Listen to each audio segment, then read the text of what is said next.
Olá pessoal, tudo bem? Bom, mais uma vez começando esse vídeo, né, e falando um pouco sobre o fechamento do mês passado, um pouco das perspectivas, esse mês um pouco mais tarde, um pouco atrasado, mas o importante é de fato ser feito, né? Então vamos lá, começando falando um pouco sobre o fechamento mesmo, né? O mês de outubro, um mês com mais dias úteis, então a gente teve ali os ativos pós-fixados, né, apresentando ali boa performance, acima de 1%, nesse cenário que a gente vive de Selic em 15% ao ano. Os ativos pré-fixados também, né, o IRFM apresentando ali mais de 1,37, totalmente atrelado a um leve fechamento do DI futuro. Ibovespa no campo positivo também, e aqui alguma subdivisão entre as classes, né, da Bolsa. Materiais básicos foram os papéis que mais performaram no mês de outubro. Né? A gente teve o setor financeiro quase lateralizado, e utilities subindo 2 e pouquinho. O câmbio também, né? O real se valorizando frente ao dólar ali em 1,3, 1,03 na realidade. Então foi um mês onde a gente teve um pouco mais fraco, principalmente para ativos de renda variável do que os outros, mas ainda assim positivo, né? Muito pela entrada desse fluxo estrangeiro que eu vou comentar um pouco mais lá no final também. E aí falando um pouco sobre as perspectivas, né? Quando a gente fala do mundo, eu acho que um ponto importante da gente avaliar no início é justamente os dados de inflação. Né? A gente tinha lá uma inflação sendo controlada, né, e por um momento a gente viu essa inflação subindo em outros dados, né, e foi justamente isso que fez com que o Banco Central ele colocasse em xeque esse novo corte de juros em dezembro. Mas aí é um ponto importante, né? Diferente do nosso Banco Central doméstico local, lá os Estados Unidos eles têm duas situações em que eles têm que ficar de olho, né? Que é justamente a inflação controlada, essa meta de inflação, mas também essa manutenção do pleno emprego. Então, com a finalização do shutdown, a gente teve os dados de payroll liberados e um dado surpreendente, né? Uma criação de mais de 100% do que era esperado em relação ao número de vagas. Então, na sexta-feira mesmo, um dos diretores do Federal Reserve comentou sobre essa necessidade de controlar, né, esse pleno emprego e de certa forma, aquecer essa economia, o que fez com que os mercados já voltassem e colocassem essa questão do corte de juros para dezembro como super pautável. Né? Então é um ponto que a gente vai acompanhando agora para o próximo mês.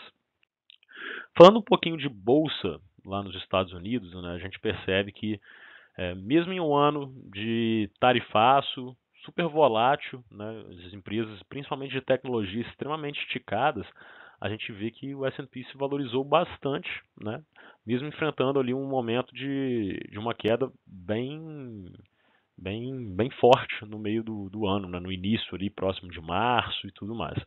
Então a gente já percebe ali bolsa renovando essa máxima histórica, hora ou outra corrigindo, como aconteceu na semana passada, com um certo receio com esse valuation de empresas, principalmente ligadas à tecnologia, mas a gente percebe ainda uma bolsa americana super forte.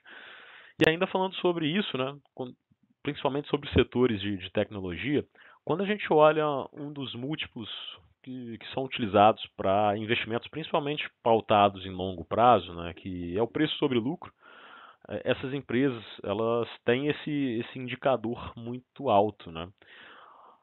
Muitos analistas dizem que ele não é um indicador justo para avaliar empresas de tecnologia, principalmente, justamente por ser algo que é difícil de metrificar, né? Essa empresa ela pode desenvolver um produto que pode ser inovador no mercado e os lucros crescerem 4 vezes, né, o que era um ano anterior. Então é diferente de uma empresa que está ligada a commodities, por exemplo, que o lucro está relacionado a um processo de fabricação que ele é mais previsível, digamos assim. Então, quando a gente olha justamente o motivo, né, dessas empresas de tecnologia crescerem tanto, é justamente isso. A gente tem essas possibilidades de lucro extremo. E quando a gente olha aqui no passado, né, 2015, por exemplo, essas sete magníficas, né, que hoje basicamente são empresas relacionadas à tecnologia, elas representavam ali cerca de 17% do S&P. Hoje já somam mais de 40%.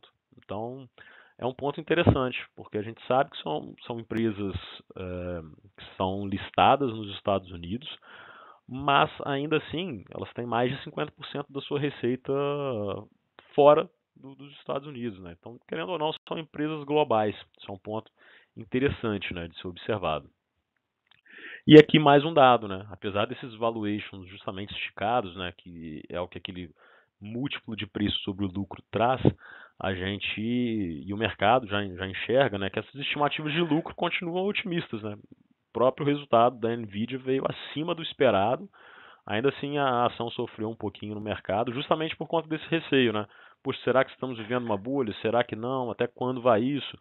O fato é que ninguém sabe, né? É importante ter uma certa cautela e ir acompanhando devagar. Falando um pouco sobre Brasil, o Brasil acaba sendo um pouco mais do mesmo, né? A gente vai sempre pautar em sermos um dos maiores juros real do mundo, né? A gente só perde para a Turquia, salvo engano. Mas hoje você se manter pós-fixado e com IPCA dado após dado vindo com redução no seu valor, né, muito mais pautado por setores mais voláteis, mas ainda assim a inflação como um todo vai caindo, a gente não perde por um momento mais conservador, aumentar aquela parcela em reserva tanto de oportunidade quanto de emergência para poder aproveitar algo para o longo prazo também, né, quando for oportuno dentro do mercado. E aí falando um pouco sobre principalmente DI, né, a gente percebe que desde o último ano e durante esses últimos meses também a gente foi observando que com essa proximidade do corte de juros e pela política monetária mesmo, está surtindo efeito, mesmo que em tom mais leve do que o esperado, a gente já vai observando essa curva de juro, né, o DI futuro, ele sendo cortado, né, ela tendo uma expectativa menor, de taxa menor ao longo dos últimos meses. Né. Mas é algo que a gente não percebe com tanta escala no juro real, né, que é o nosso indicador de IPCA+, na NTNB. Então, isso é um cenário, né, atrativo para cenário oportuno ainda para se investir também em títulos mais pautados a longo prazo, né? Então, pensando numa composição de carteira, numa alocação que faz sentido a diversificação, olhando para longo prazo, para médio prazo e curto prazo, esse cenário de juro real ainda se mostra super atrativo, né? Isso é um ponto interessante.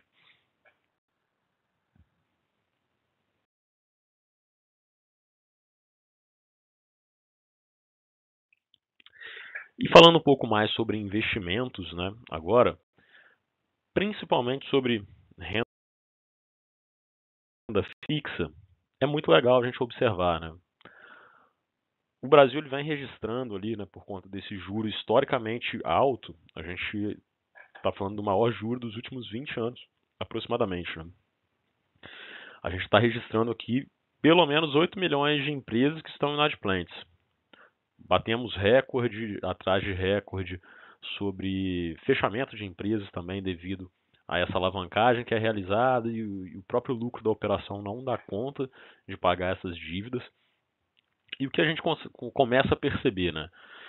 Esse IDA nada mais é do que um gráfico do que os gestores que alocam em fundo, por exemplo. Eu acho que é um bom exemplo para explicar um pouco do spread de crédito.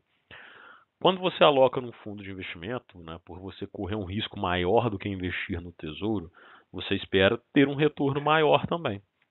Então, basicamente, o spread é aquilo que você espera que você tenha de prêmio extra do que um ativo livre de risco, que seria o tesouro direto.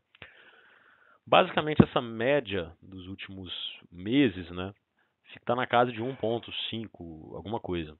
E a gente vem percebendo essa queda gradual, né, justamente porque está mais difícil de ganhar do tesouro. Faz sentido, né? Nominalmente falando, a gente está vivendo o maior juro dos últimos 20 anos.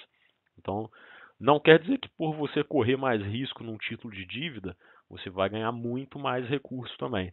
Eu acho que é um excelente momento para avaliar de fato uma carteira quando comparado principalmente ao CDI, né? A gente nominalmente tem um CDI muito alto. Então, é um ponto importante, né? Será que vale correr tanto risco assim com esse número de empresas registrando, é, enfim, inadimplência ou até mesmo quebrando? Eu acho que tem que ser alocado, mas com muito mais cautela, fazer uma análise de risco, entender de fato com quem administra o seu portfólio se aquele ativo faz sentido, se está bem balanceado, se o percentual está de acordo com o que deve ser alocado dentro da sua carteira e por aí vai. E aí, olhando justamente sobre agora oportunidades em inflação, né? Então a gente percebe que ainda existe uma baita oportunidade, como eu havia comentado ali antes, né? E a gente tem spreads ainda muito altos, muito parecidos com o que havíamos ali no momento de impeachment do governo Dilma, né? E aqui eu vou me permitir ler um pouquinho, porque é bem bacana esse dado que a casa de análise do Santander publicou, né? Ó, em poucas linhas, né? NTNB, o Tesouro IPCA+, eles seguem pressionados com taxas acima de IPCA mais 8, refletindo fatores técnicos do que fundamentos, né? Mais fatores técnicos do que fundamentos, né? A baixa demanda diante de fundos de pensão, já bem alocados e resgates na indústria, contrasta com a elevada oferta do Tesouro, né? Ampliando o descompasso da curva. Enquanto isso, os fundos de infraestrutura seguem como destino preferencial dos fluxos domésticos em renda fixa, comprimindo os spreads da debêntures incentivadas a patamares negativos. É o que a gente percebeu, né, que essas debêntures hoje, a gente com esses patamares de spread negativo, basicamente traduzem no seguinte: você busca por um risco maior para ter um ganho melhor, mas não é o que está acontecendo. Você tem um risco maior e ainda assim tem um ganho menor do que investir no tesouro, né? E isso muito por conta desse spread elevado das emissões que estão acontecendo uma atrás da outra pelo tesouro. E isso vem mostrando que essa demanda está sendo absorvida pelo mercado, essa é a realidade. E aqui um ponto bem interessante também. Esse gráfico mostra basicamente a sensibilidade desses títulos do Tesouro atrelados à inflação com esse diferencial de taxa, né? Poxa, se hoje está pagando IPCA mais 7, se essa taxa variar 1%, né, qual que é a diferença do preço que isso varia caso esse cliente saísse a mercado e por aí vai, né? Ou seja, ele traduz a volatilidade que acontece dentro do mercado de renda fixa, né, aquela famosa marcação a mercado. Então perceba que quanto maior o vencimento, maior é essa volatilidade, o que faz sentido, né? É muito mais difícil você prever o que vai acontecer em 2060 do que em 2027. Então, o mercado ele responde com, com volatilidade, né? Com risco. É isso que a gente percebe do lado de cá. E esse último gráfico é justamente sobre aquele ponto que foi falado dentro da análise do Santander, sobre as debêntures de infraestrutura incentivadas, né, apresentando ali spread negativo frente à NTNB. Então a gente vai percebendo que isso vem fechando bastante, né, aquele investidor que está alocado num momento de fechamento, ele percebe excelentes ganhos, né? E quando acontece uma abertura, ele vê justamente o oposto. Mas a gente percebe que quem está alocado surfou um excelente momento durante todo esse fechamento, tá? Quem ainda não está alocado, talvez não seja o momento de entrar muito forte dentro de um ativo como esse, né? A gente tem ativos menos arriscados que estão pagando taxa tão boas quanto, né? Talvez não isentos, mas você tem ali, nominalmente falando, taxas interessantes. Falando um pouco sobre fundo imobiliário, né? Aqui eu gosto de entrar e eu acho que é bem oportuno. Apesar do índice ter surfado um movimento tão positivo esse ano, a gente percebe que ele ainda está descontado quando a gente compara com o valor patrimonial da média do IFIX, né? Então, ou seja, existe ali um desconto ainda, né? Existem possibilidades. E quando a gente desmembra isso justamente em tijolo e recebíveis, papéis, né? A gente percebe que está muito próximo também, né? Papéis algo ali em torno de 7%, enquanto que tijolo um pouco mais, né? Na casa de 9%. Ou seja, existe espaço ainda para um movimento para esses ativos. E aí, obviamente, a gente não sabe o que vai acontecer no futuro nunca. Mas é importante a gente desenhar, né? Fazer um backtest do que aconteceu no passado para a gente entender o que pode acontecer daqui para frente, né? E geralmente, olha só que legal, retorno médio e mediano do IFIX quando alocado anteriormente a um período de corte de juros, que é justamente o que a gente vai viver, né? Seja em janeiro ou março, né? Ainda não está totalmente definido, mas a gente já sabe que existe ali uma intenção de primeiro corte. E olha só que legal. Quando você está posicionado, geralmente, né, 12 meses antes do primeiro corte, janeiro ou março, geralmente o retorno do IFIX ele fica na casa de 16, enquanto que o CDI na média ficou 7,2. 10 meses, 15,4, CDI 6,8. Qual que é o recado, né? Quanto antes a alocação feita ao primeiro corte, tendo em vista que ele já está precificado, melhor seu retorno frente ao CDI. Então isso é um ponto super interessante de observar, né? Óbvio que isso vai acontecer, que é certo? Não. Mas é importante que a gente analisar o que aconteceu no passado para tomarmos também uma decisão, né? Tendo em vista que existe desconto dentro da classe, talvez seja um bom momento para principalmente quem quer viver de renda, né? E falando um pouquinho sobre ações, para finalizarmos, hoje vai ser um vídeo um pouco mais curto, né? Quando a gente olha justamente o Ibovespa comparado com o S&P e outros países da América Latina, a gente percebeu justamente emergentes como um todo surfando uma onda positiva esse ano. Então, quando a gente olha o gráfico de Ibovespa, Chile, México, tá tudo muito parecido, né? A gente teve um ano ali super performático para todas essas bolsas emergentes, né? Muito pautado na política de Donald Trump, intenção de desvalorizar dólar, né? Para que a economia como um todo ficasse mais forte em exportações, indústria mais tradicional era uma intenção de fortalecer, né? E os mercados emergentes como um todo sofreram essa onda positiva do fluxo estrangeiro. E quando a gente olha a nossa bolsa, né, apesar de toda essa alta dos últimos períodos, a gente ainda trabalha com ela bem descontada. Então é um ponto interessante, né? Existe espaço para um crescimento ainda, né? Obviamente, o nosso país é um pouco mais complicado, principalmente por conta do histórico elevado de taxa de juros. Ano que vem, ano eleitoral.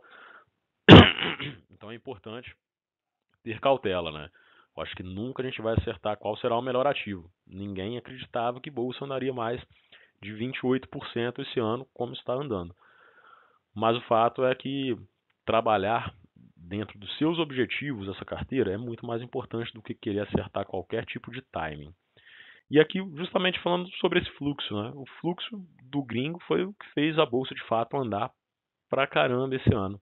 Então a gente percebe aqui justamente essa entrada de valores, né, junto com a alta do índice. A gente percebe que nos meses que entraram bastante recursos, o índice andou pra caramba e assim a gente vai acompanhando o que vai ser dos próximos passos, tá? E aí, pessoal, por último, mas não menos importante, algo que eu sempre retrato. Tem muito tempo que eu não falo desse gráfico, mas acho importante, né?